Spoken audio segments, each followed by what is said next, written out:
Good morning students. Class 7th का chapter 14 Khan पान की बदलती तस्वीर, प्रयाग शुक्ल। अब देखिए हमने जो कल पढ़ा था उससे आगे चौथा सकारात्मक पक्ष यहाँ पर हमें बताया है कि अब क्या है कि जब विविध प्रकार के बच्चे एक स्कूल में पढ़ेंगे तो उनके भोजन में विविधता पाई जाएगी और हमें विविध प्रकार के भोजन देखने को मिलेंगे। और इस प्रकार क्या होगा, खान पान से भी हम एक दूसरे के बारे में बहुत कुछ जानेंगे और खान पान की इस नई विकसित होती संस्कृति से हमें राष्ट्रीय एकता के लिए नए बीज मिलेंगे, यानी हमारे राष्ट्र में या हमारे देश में एकता बढ़ेगी। और ये एकता रूपी बीज अच्छी तरीके से तभी अंकुरित होंगे जब हम खान पान के अलावा दूसरी चीजों की ओर भी ध्यान देंगे, यानी उस प्रदेश विशेष की बोली, उनकी भाषा आदि को भी हम किसी न किसी रूप में जानेंगे। भोजन को तो हम जान रहे हैं, क्योंकि अगर मान लीजिए आप किसी विद्यालय में पढ़ते हैं और आपके साथ कोई ऐसा बच्चा पढ़ता है जो कि पूर्वोत्तर राज्यों से है या उस तरफ से आया है, तो उसके भोजन में जो विविधता है वो तो आप जानेंगे। तो ये राष्ट्रीय एकता की भावना को भी बढ़ावा देगा, लेकिन कब देगा, जबकि हम उसके भोजन के साथ साथ उससे उसकी भाषा सीखें। आप अपनी भाषा उन बच्चों को सिखाएं और उनकी भाषा आप सीखें, या फिर उनकी वेशभूषा, उनकी वाणी, इन सब चीज़ों से क्या होगा कि हम दूसरे प्रदेश के बारे में जानेंगे और वे हमारे प्रदेश के बारे में जानेंगे। और इस प्रकार क्या होगा कि किसी न किसी रूप में राष्ट्रीयता की भावना जो है वो विकसित होगी। और इस राष्ट्रीय भावना के विकसित होने का प्रमुख एक कारण क्या होगा, भोजन होगा। आगे इसी के साथ ध्यान देने की बात यह है कि स्थानीय व्यंजनों का पुनरुद्धार भी जरूरी है, जिन्हें अब एथनिक कहकर पुकारने का चलन है। ऐसे स्थानीय व्यंजन केवल 5 सितारा होटलों के प्रचारार्थ नहीं छोड़ दिए जाने चाहिए। 5 सितारा होटलों में वे कभी कभार मिलते रहे, पर घरों बाजारों से गायब हो जाए तो यह एक दुर्भाग्य ही होगा।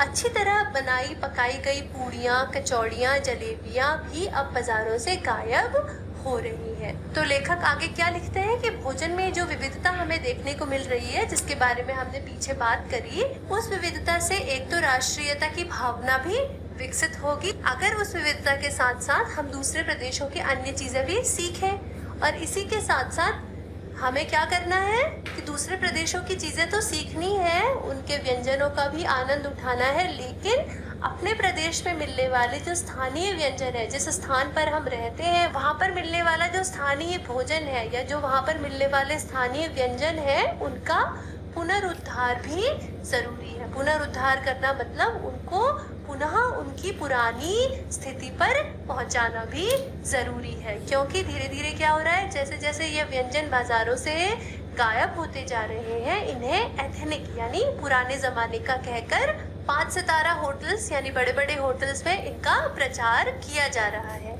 तो लेखक कहते हैं कि इनका मिलना केवल 5 सितारा होटलों तक ही सीमित नहीं रहना चाहिए, बल्कि इन्हें हमारे बाजारों में आराम से उपलब्ध होना चाहिए। अच्छी तरीके से बनाई गई पूड़ी, कचौड़ी, जलेबी, जो ये सारे नाश्ते पुराने समय में बाजारों में आसानी से उपलब्ध होते थे, वो आज के समय में भी आसानी से मिलना चाहिए। मौसमी सब्जियों से भरे हुए समोसे भी अब कहाँ मिलते हैं। उत्तर भारत में उपलब्ध व्यंजनों की भी दुर्गति हो रही है। तो लेखक यहाँ पर यही कहते हैं कि बाजारों में पुराने समय में मिलने वाले मौसमी सब्जी अर्थात किसी मौसम विशेष में मिलने वाली सब्जी से बनाए गए जो समोसे होते थे, वे भी अब देखने को नहीं मिलते। तो उन्होंने यहाँ पर लिखा है कि विशेषकर उत्तर भारत में मिलने वाले व्यंजनों की भी दुर्गति होती जा रही है, अर्थात उनकी संख्या भी कम होती जा रही है और वे भी धीरे धीरे बाजारों से गायब होते जा रहे हैं। तो ऐसा नहीं होने देना है।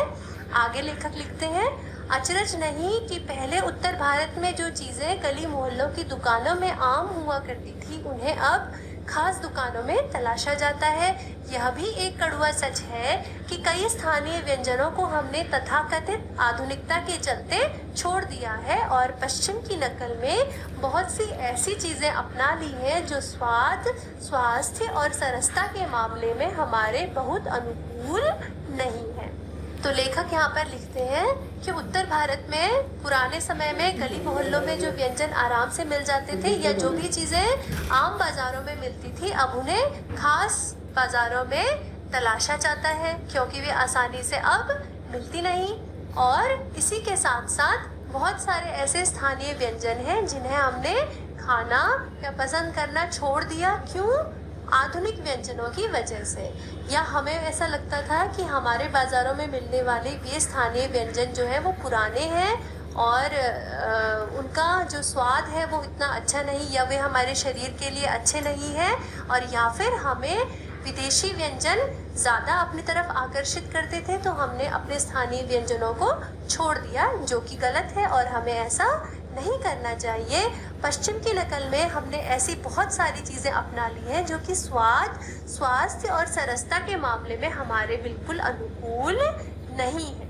आगे वो लिखते हैं, हो यह भी रहा है कि खान पान की मिश्रित संस्कृति में हम कई बार चीज़ों का असली और अलग स्वाद नहीं ले पा रहे। अक्सर प्रीति भोजों और पार्टियों में एक साथ ढेरों चीज़ें रखती जाती हैं और उनका स्वाद गडमड होता रहता है। तो लेखक आगे क्या लिखते हैं कि ऐसा ही हो रहा है कि खान पान की इस मिश्रित संस्कृति की वजह से हम क्या होता है कि जो अपने वहाँ के भोजन है या किसी भी एक व्यंजन का विशेष स्वाद, अलग और असली स्वाद हम ले ही नहीं पाते, क्योंकि अक्सर प्रीति भोज मतलब होता है रिसेप्शन या फिर शादी के बाद जो भोज दिया जाता है उसे प्रीति भोज कहा जाता है। तो प्रीति भोज के अवसर पर आप कहीं अगर प्रीति भोज में जाते हैं तो बहुत सारी डिशेस या बहुत सारे व्यंजन बना दिए जाते हैं, और एक साथ इतने सारे व्यंजन होते हैं कि लोग कोई एक भी व्यंजन ठीक से खा नहीं पाते और उन सभी व्यंजनों का स्वाद आपस में मिल जाता है। स्वाद गडमड होता रहता है, अर्थात स्वाद जो है वो एक दूसरे के साथ मिल जाता है। आगे, खान पान की मिश्रित या विविध संस्कृति हमें कुछ चीज़ें चुनने का अवसर देती है। हम उनका प्रायः लाभ नहीं उठा रहे हैं।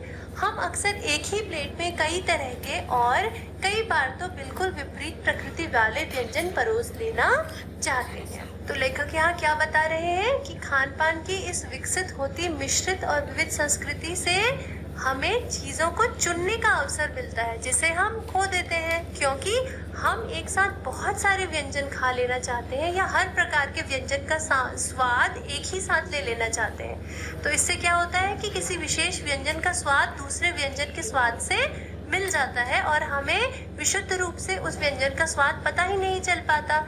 तो लेखक कहते हैं कि इस मिश्रित विविध संस्कृति की वजह से हमें मौका मिलता है कि हमारे सामने इतने सारे व्यंजन हैं और हम अपनी मर्जी का कोई विशेष व्यंजन खाएं और उसका स्वाद लें, पर ये मौका हम अपने हाथ से गवा देते हैं या ये लाभ हम उठा नहीं पाते।